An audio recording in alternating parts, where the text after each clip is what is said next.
Austin relaxed as Profat had advised, drinking the rest of the half-full glass of wedding wine that he'd snatched off the reception's porch as he took off in his Corvette, for this part came up missing in the previous story.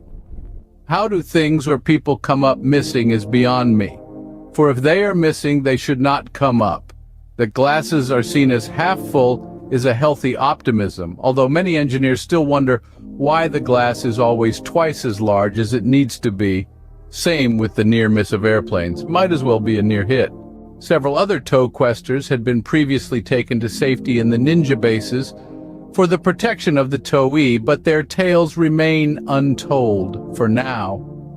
All the tow questers stayed on for another week or so of education in the bases, for they were avid learners, interested in everything, and mita. And even beyond that, plus, this kept them out of the limelight, an old method of theater lighting that gave off a lot of heat, too. Half of all government agents had been pulled off of the theory of everything case and put back on the search for bin Laden, the remaining half now having to keep more eyes and ears open, for iPods had been banned. But then the iPhone came out with all the same stuff, plus it was a phone they all had to have. However, the conspiracy was getting interested in the tow, but this would only cause them to surface more and perhaps make some mistakes. The conspiracy, who we shall talk about just a little bit here, uses heretofore unknown high-tech methods to eavesdrop and to protect itself as well. Nefarious undergoings upon human mental states were reaching levels only hinted at by Hitler's experiments, and making him look like a pussycat with a mustache.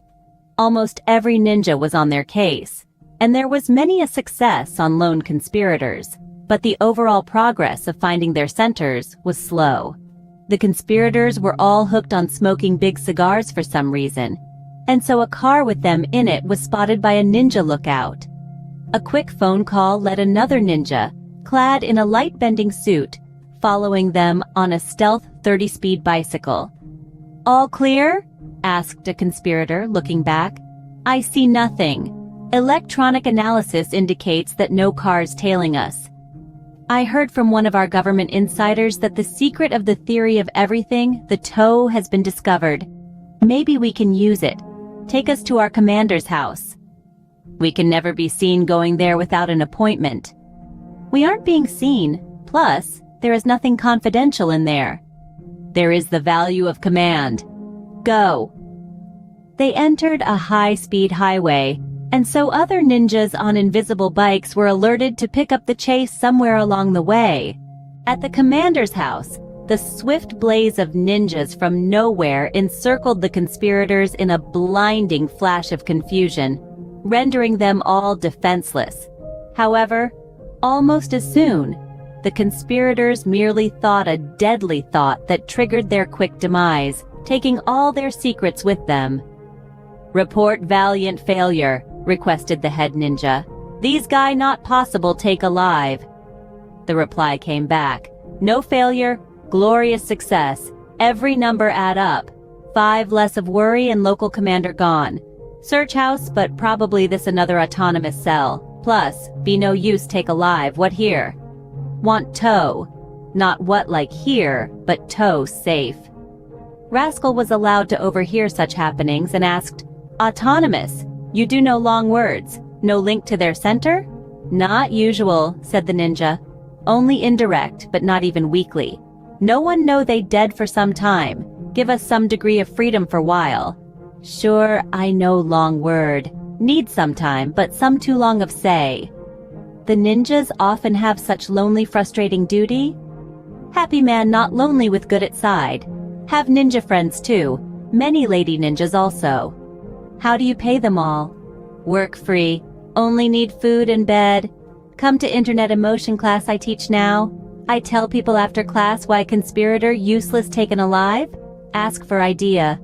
I'll be there. The ninja instructor from Rascal's base was teaching through the internet via iChat to all novices and near experts alike, revealing the mysteries, joys, and pitfalls of good and bad emotions. It was a course that had to be given many times.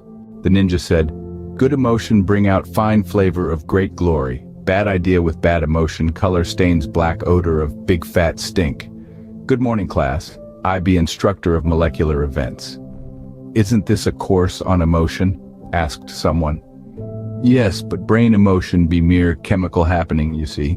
Often missing high school instruction lacks in big area of this topic, but waste time do foreign language, history misery, and some people named art, gym, and special ed. Just joke. Many bored of ed.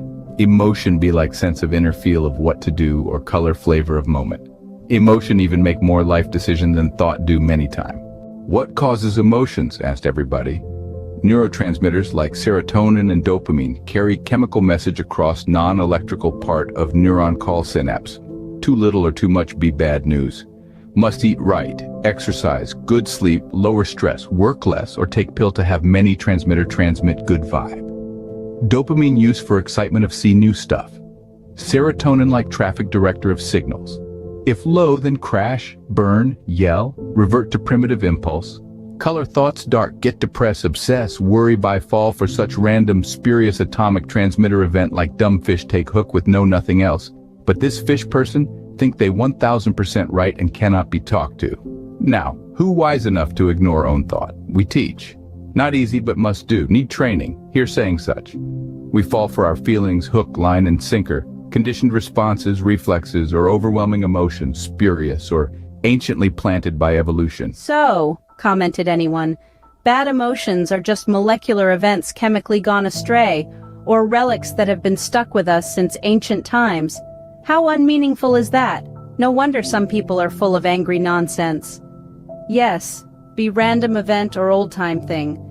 That all to tell of entire world history of misery from foolish folly of human. Class over. Over? Asked Noon. Yes but no, I joke. History book sad, waste to study. Much you to learn here now. Reduce evolutionary relic by meditate. This be not what you think. We thousands years behind in emotion reaction. Old impulses from fight tiger or run not apply now, only build up fuss. Here, life still emotionally primitive. Negative feedback mechanisms in the central nervous system, now useless, send out thousands of years old messages. Like brainless aggression from anger and jealousy or envy that blots out all rhyme and reason? Asked one. As such, anger have no brain, make bad poet. We talk good emotion later but bad be big problem as C saying. The highest zone is absolute happiness, though even the best can slip to well-being, and sometimes down into the bearable zone. Next come the anger, apathy, and death zones. Once you drop into the anger zone, the analytical mind cuts out, giving way to the primitive reactive mind, a moronic state in which even beige seems black. The simple reactive mind thinks that, say, a perceived bad tone equals insult equals hate equals great anger equals lash out equals big fight equals kill equals death. This is horrible and barbaric, these aversive substrates of emotion, said Alison. The future human races will wonder how we could have survived them. Yes, student, many mad. It make me feel like kill them, but they know can help this way be. So must try help them. But if not work, rise above, sail over, jail, bypass, ignore, run away, say go buy loaf of bread, never come back. As for self, must learn anger sign. Sometimes mad kick dog or cat since make noise, but day before same noise okay, so not cat or dog fault, but irritable simpleton emotion. State assign cat or dog as cause of feeling since. Hostility stems from low serotonin as one falls for moods mindless and brainless. Kicking the cat or kids when one gets home, rationalizing that they made some noise. I'm getting mad just thinking about it, said Not One. Have you ever considered the profound impact of what you consume, not just physically but mentally, on your attitude and behavior? Once upon a time, a wise ninja instructor shared his wisdom. Consider this: the things you see or think about, whether they are negative or positive, can shape your attitude. This is particularly true for impressionable young individuals who are influenced by negative television shows.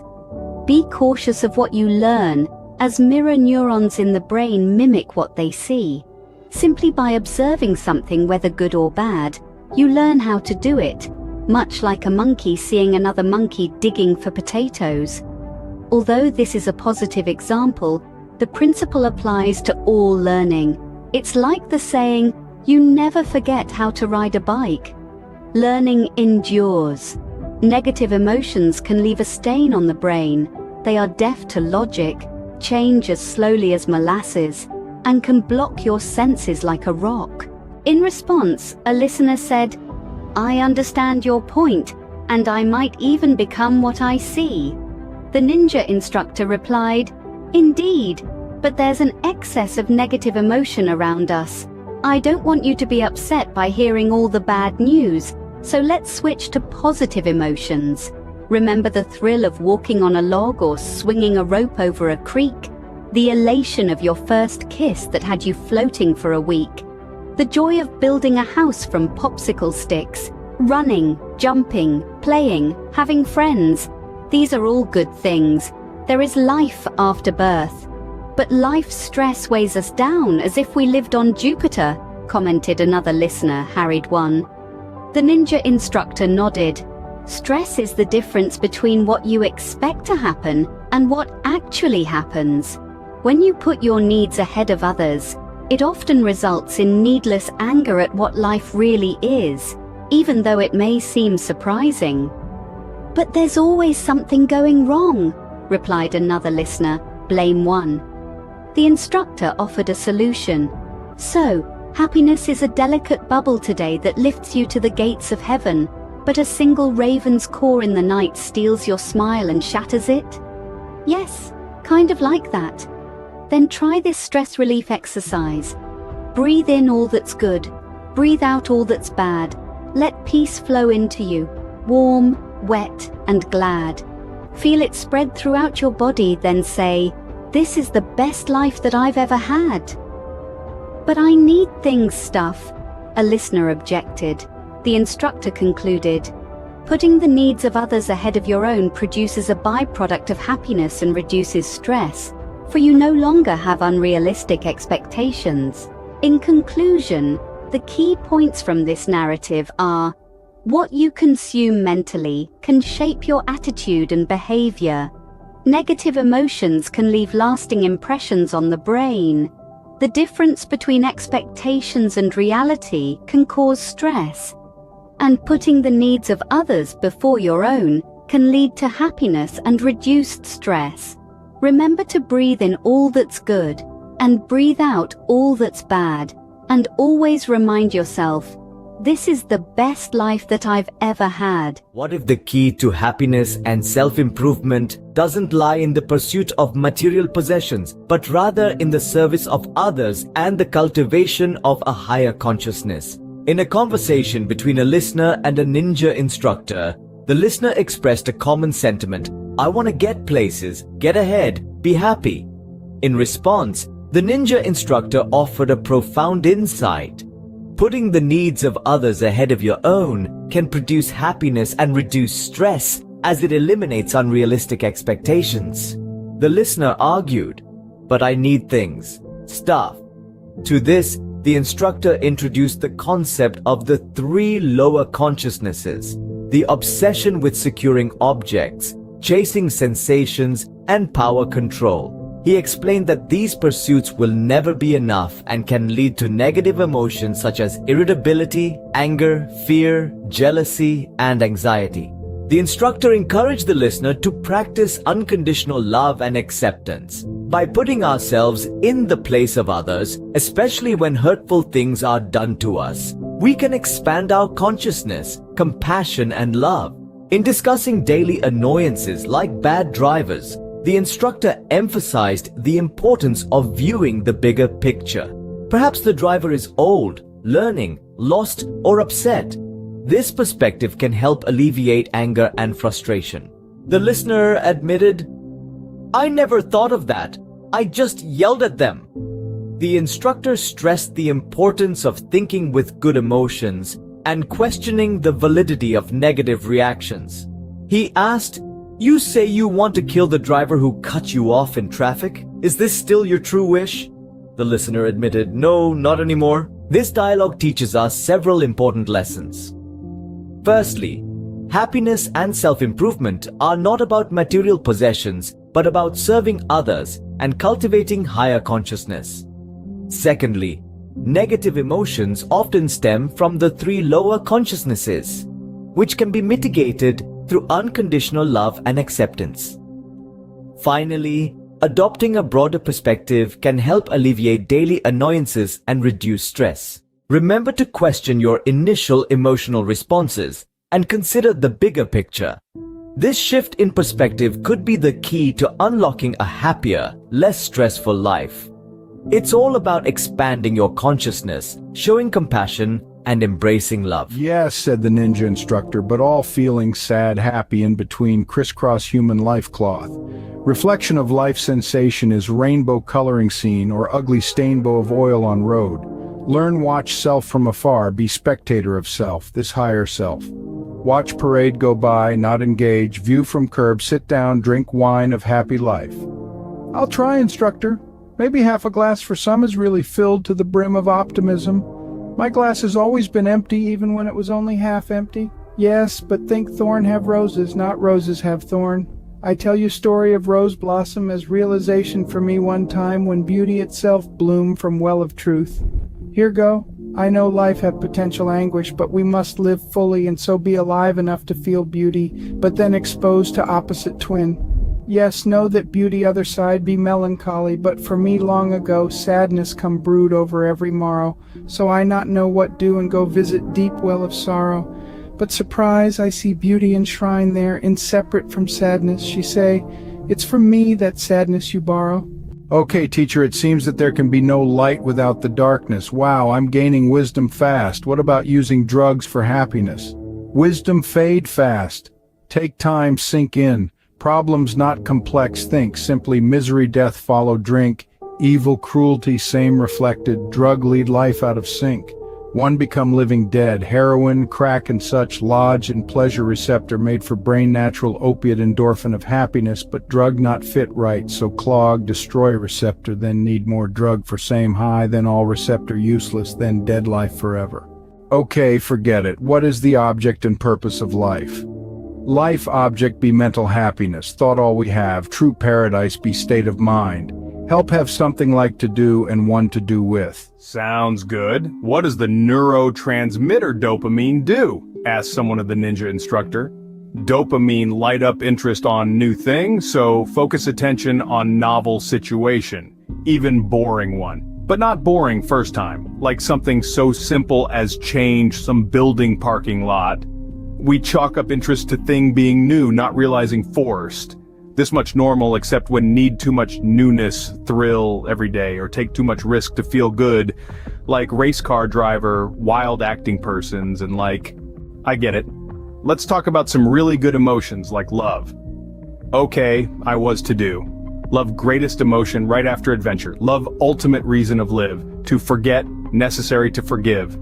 Give equal happiness, take equal nothing. Big paradox, give so receive. Habit take bow to great originality. Good emotion energy become motive and sweep one with energy in motion. Joy be energy from good emotion. Gushing stream swirling in unstoppable motion. Force over edge as waterfall of boundless power as a tidal wave from endless ocean of perpetual emotion that then create more energy from itself being. Love be exact opposite of taking is giving. But remember, emotion not whole story. Need balance for wholeness. Some classicists drone toward mechanical perfection, romanticists drown in emotional affection, and worse, other alternate between extreme. Way, not this or that, but join in direction. Need listen now about some long love story that maybe Michael feel 10 times more. This be slant to romantic love, but apply to all form, like love of life and goodness. Love is the finest refreshment of mortal life, providing as it does a glimpse into the heavenly state, a vision which if maintained can last well beyond the initial perception and for all of one's life. So I say that any time not spent on love is time squandered in absolute waste, that if you're idling, not loving, or God forbid hating, then life is a wasting. For love is the greatest experience on earth. and so I have often sought it out, found it, received it, given it, and lived it as life's one great happiness, for there is no other joy that compares, love being the truth of all truths. Who has not forgotten that first kiss and the magic that attended it? No one. For first love touches one deeply and forever. People newly in love glow for weeks on end. There is nothing like love, although, strangely, some do not actively seek it out, perhaps for fear of rejection. But even love's worst pain is sweeter by far than any other pleasure. There is indeed no contest. So, to love and lose is second only to loving in triumph. Not merely just a pleasure. Love refreshes, creates, invigorates, and provides sustenance of spirit and life itself. Without love there is no life, at least none worth living. When you give up on love, you begin to die. Love knows no laws or restrictions, for mutual passion is a law unto itself. Love is the cure-all, both for those who receive it and for those who give it. The one tragedy in life is not death, but that some people do not love, nor do they live. For the fear of the one is fear of the other. So by all means, if you love somebody, go to them and tell them so right now. It is said that the loving are the daring, perhaps because they seek the ultimate adventure, often risking all for that which lies far and above the commonplace, that vision into paradise. Imagination weaves a fairy tale of love and romance, and the mind that is alive soon brings forth the phantasm into reality. Placing our very life and happiness in another through love is the greatest gift one can give, for it is the gift of oneself. Unconditional love is a true gift, one without strings attached, one without any motive for gain in return. Oh, of course, we are human and often love for the sake of being loved in return, and this is not in itself wrong. But when one loves for no other reason than for the sake of generosity and loving, then this is a saintly type of love, which is above all the other kinds. True love loves people for what they are, not for their qualities in particular, but for the person. It's not that we love someone because we need them, for this is quite immature, but that we need someone because we love them. It is, you see, love that is the origin. Love begets love, and love in turn begets more love, and so on, making us even more loving to others until heaven is indeed brought down to earth. Real love is its own reward. Identity is not lost in love, for true lovers do not sit looking only into each other's heart, but rather look outward, each in the same direction. It is a seeming violation of arithmetic that in love two become much greater than 1 + 1, and that the two, nevertheless, do not become one but remain as two, yet still share the same vibration in their souls.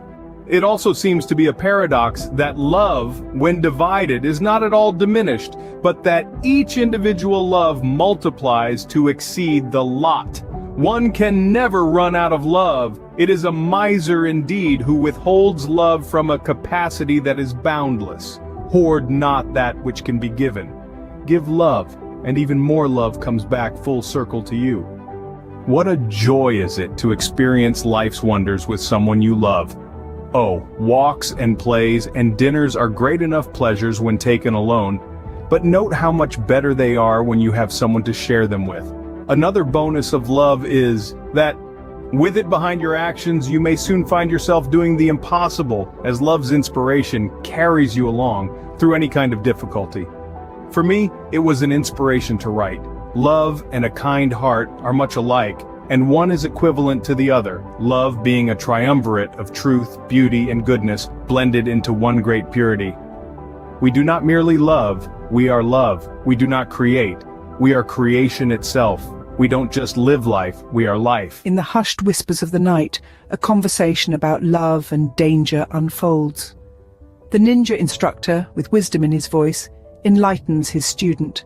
There are many forms of love, he begins, brotherly, sisterly, motherly, fatherly, romantic, spiritual, professional, and physical. All of these, my student, are bound by the thread of goodness that ties all ninjas together. Yet love is not just about the heart, it's about chemistry, about bonding hormones that make us feel profoundly. A pause hangs in the air before the student responds. So is romantic love just about chemical reactions? The instructor nods. Yes, but let's not forget the joy that comes from not knowing this fact, from immersing ourselves in the mystery of love. But let's switch gears, my student. There's a more pressing issue at hand. With an air of gravity, the instructor shifts the conversation to the enemy conspiracy. There is an unspeakable evil that lurks beyond the government, a large organization that is beyond redemption and poses a significant threat. We face them, we study them, but it's not easy. The student, rascal as he is, jumps in with a suggestion.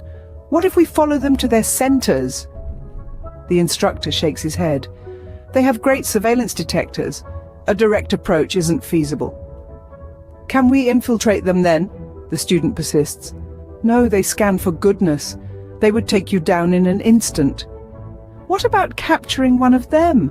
And we can put them to sleep, read their minds, or convince them to spill their secrets. The instructor sighs. We've tried. They have protections in their minds. They'd rather die than reveal their secrets. The conversation ends on a chilling note, highlighting the gravity of the situation. The main points to take away from this dialogue are the different forms of love, the role of chemical bonding in romantic love, the existence of an external enemy organization, their advanced surveillance and brain scanning capabilities, and their unwavering commitment to their cause. The student's quest for knowledge and the instructor's wisdom paint a vivid picture of their world, a world filled with love, danger, and constant vigilance. Rascal says to the ninja instructor. Rascal spoke. This conspiracy group is truly terrible. What if we follow some of them to their centers? They too smart, have great surveillance detectors, can only follow short distance with bike. Can we infiltrate them? They scan brain for goodness, kill you fast. Capture one of them by putting them to sleep and read their mind somehow, or not so gently convince them to give up their secrets? We try. They have protection in mind. Die if remove. Die if wish anytime. Listen to their conspiracy plans near one of their centers. Their center block emanation from all around and above. What about below? They detect dig tunnel vibration, but this give me idea. What is it? Need refine, study, keep secret from torture of any you now. But this thought poem I leave you of my feel long ago, so you think about emotion and maybe tough time ahead if my idea go over. One time darkness drained me to be wan moon. Sickness consumed spirit, mantle heavy lead, life last glow upon me, eyes crater gone dim.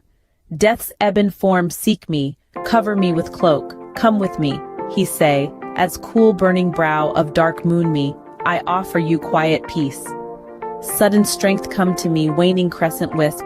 In night cold shadow I say, unhold my soul moon reaper, I fully shine once more.